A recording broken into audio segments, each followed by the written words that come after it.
Ich wähle halt Rechtsradikale. Das lasse ich keinem durchgehen in der Demokratie. Und diesen Leuten halte ich diesen Aber wer Spiegel bestimmt vor. denn, was demokratisch ist und was nicht? Sie?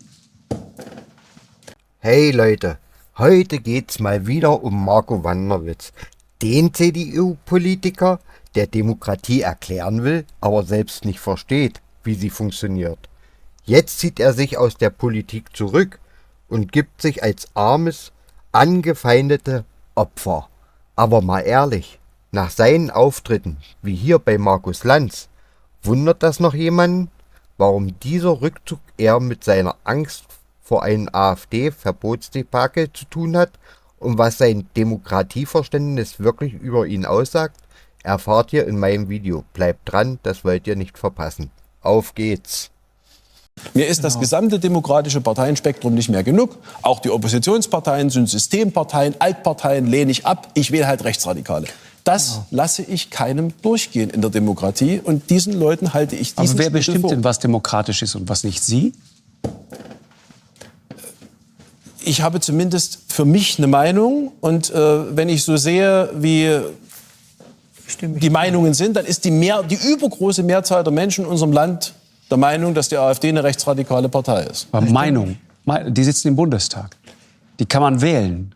Ja, natürlich. Bei demokratischen Wahlen kann man die wählen. Weil wir in Deutschland eine sehr hohe verfassungsrechtliche Hürde Ich will für nur sagen, Parteienverbund das kann man extrem geschmacklos finden, das kann man ablehnen, das kann man alles finden. Aber man kann nicht sagen, es ist kein demokratischer Vorgang. Tut mir leid. Nein, natürlich ist es ein demokratischer Vorgang, Sie wählen, aber Sie werden doch nicht durch eine Wahl in ein Parlament zur demokratischen Partei. Und ich sage ganz offen, ein anständiger Demokrat wählt keine rechtsradikale Partei. Und die AfD Einmal ist eine Frau rechtsradikale Woken, bitte, Partei. die wollte. Herr Wanderwitz, Sie sagten gerade was Interessantes. Sie sagten, und es ist mir auch aufgefallen, wie Sie das herausgearbeitet haben und emphasiert haben.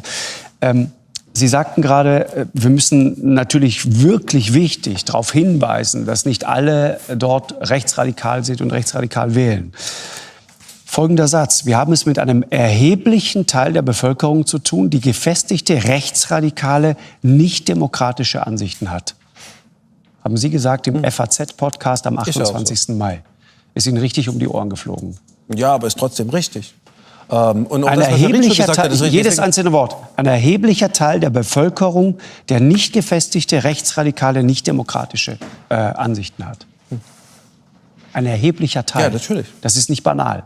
Der Anteil ist größer als in den alten Bundesländern. Das ist das Problem.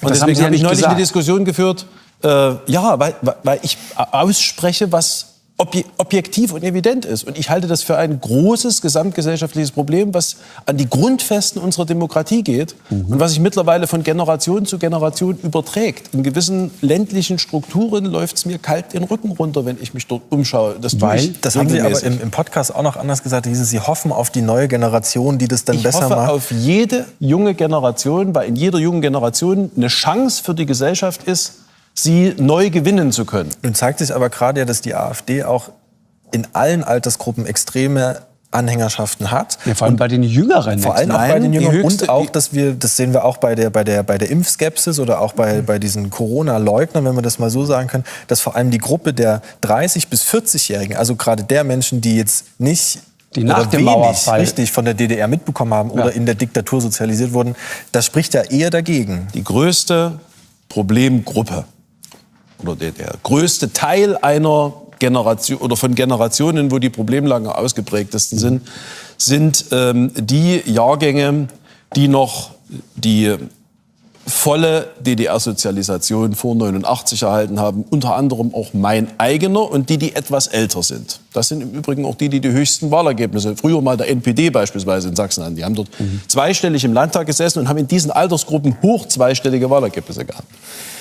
Hätten Sie sich das von viel mehr in Ihrer Partei gewünscht? War das anfangs der falsche Kurs, um mit dieser aufstrebenden neuen Kraft? Und wir haben ja tatsächlich, wir gehen da auf die Bundestagswahl zu und bei der letzten war die AfD vor der CDU. Das war ein Riesenschock. Das war ein Desaster, ja. Ich versuche es mal ein bisschen abzuschichten. Also zum einen ist es natürlich so, dass ich durchaus als einer, der in der Volkspartei CDU die ja bekanntermaßen 3 Wurzeln hat, nämlich eine christlich-soziale, eine liberale und eine konservative, für mich persönlich jetzt nicht meinen Hauptlebenssaft politisch aus der konservativen Wurzel ziehe, andere weniger aus der liberalen oder der christlich-sozialen. Und ich habe aber grundsätzlich natürlich ein gewisses Verständnis dafür, dass die Konservativen die letzten Jahre gelitten haben. Und deswegen haben wir ja auch hier und da programmatisch noch mal einiges neu justiert. Das ist ein alter Widerstreit der Lager, Flügel, wie immer man das nennen will, innerhalb der Union, dass, ich sag mal, MIT und CDA da in einem gewissen inneren Widerspruch sind. Das ist Volkspartei. Das ist das eine. Das andere ist, natürlich ist die AfD ja die letzten Jahre in einem steten Kurs der Radikalisierung gewesen. Wenn wir mal zurückdenken, es gab mal irgendwann Frau Petri, davor gab es mal Herr Lucke und die Professoren. Der Gründungsmythos der AfD hat ja faktisch nichts mehr mit dem zu tun, was diese Partei jetzt ist. Das war eine gewisse Euro-Skepsis. Griechenlandrettung und solche Themen waren das damals. Und, aber umso leichter müsste es doch sein, die jetzt zu packen. Ja, natürlich, wir versuchen das. Das ist eine rechtsradikale Partei und das muss man auch regelmäßig so benennen. Und das heißt auch Brandmauer so hoch, wie es irgend geht und aktiv dagegen.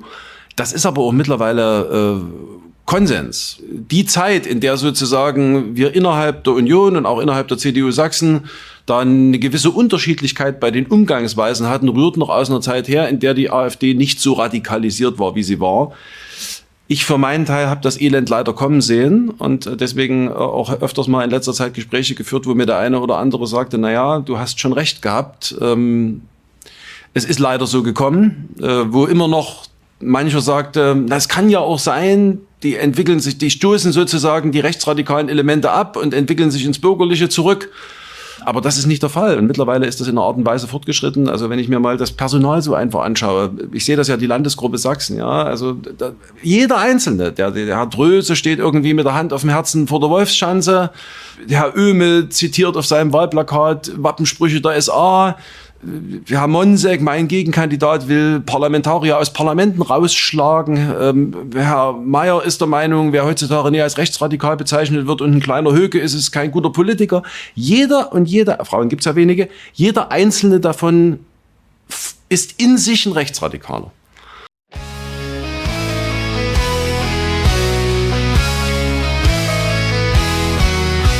Geht raus, liebe Leute, es ist wieder soweit. Wählt das Blau, das uns in die Freiheit geleitet. Demokratie und Grundwerte, das ist unser Plan. Mit der AfD kommt ein neuer Morgen an.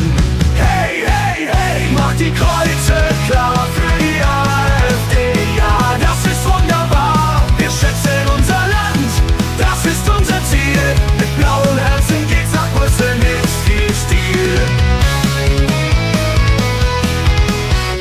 Volksabstimmungen, das Schweizer Modell. Das ist unser Weg, das finden wir ganz toll. Bundespräsidentenwahl direkt durch dich und mich. Mit der AfD wird Deutschland wirklich neu und frisch. Hey, hey, hey, macht die Kreuze klar für die AfD. Ja, das ist wunderbar, wir schützen unser Land.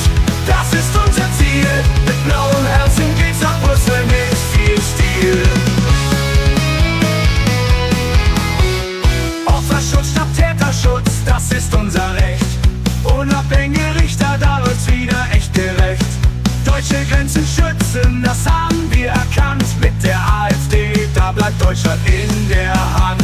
Hey, hey, hey, macht die Kreuze klar für die AfD. Ja, das ist wunderbar, wir schützen unser Land.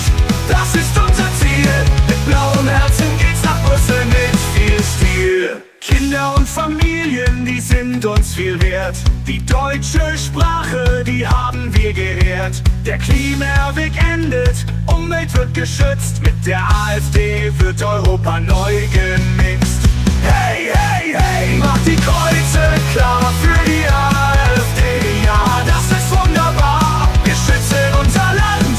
Das ist unser Ziel, mit blauen Herzen geht's nach Brüssel mit viel Stil.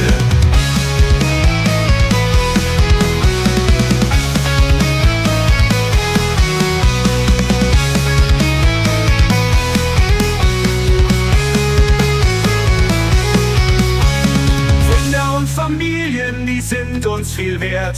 Unabhängige Richter, da läuft's wieder echt. Deutsche Grenzen schützen, das haben wir erkannt. Mit der AfD wird Deutschland in der Hand. Hey, hey!